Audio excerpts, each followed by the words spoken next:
এই দেখো 3 সংখ্যা আর 2 সংখ্যা গুণ, ওটাও কত সহজভাবে একটা পদ্ধতি, নতুন পদ্ধতিতে গুণ করা যায়। দেখো তাহলে এই যে 3টে সংখ্যা আছে উপরে, নিচে 2টো সংখ্যা, তার মানে 3টে ঘর করলাম,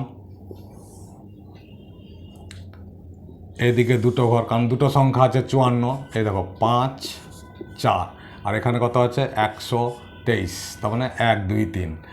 দেখো কীভাবে গুণ করব। এই যে ঘরগুলো আছে এগুলো ভাগ করে নিলাম আমরা,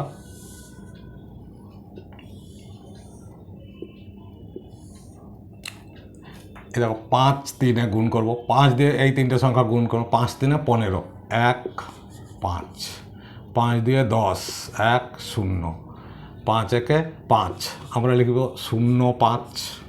আবার 4 দিয়ে দেখো, 4 3-এ 12, 4 2-গুণে 8, 4 1-এ 4।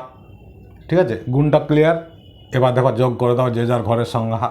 এই 2, 5 1 6, 8 6 14, 4 হাতে 1, 1 1 2, 2 4 6, 5 আর 1 6, শূন্য আছে কিছুই বসবে না। তাহলে দেখো 3 সংখ্যার সঙ্গে 2 সংখ্যার গুণও এই বক্সের মাধ্যমে আমরা সহজে করে নিতে পারি। ভালো লাগলে লাইক কমেন্ট শেয়ার সাবস্ক্রাইব করে রাখো।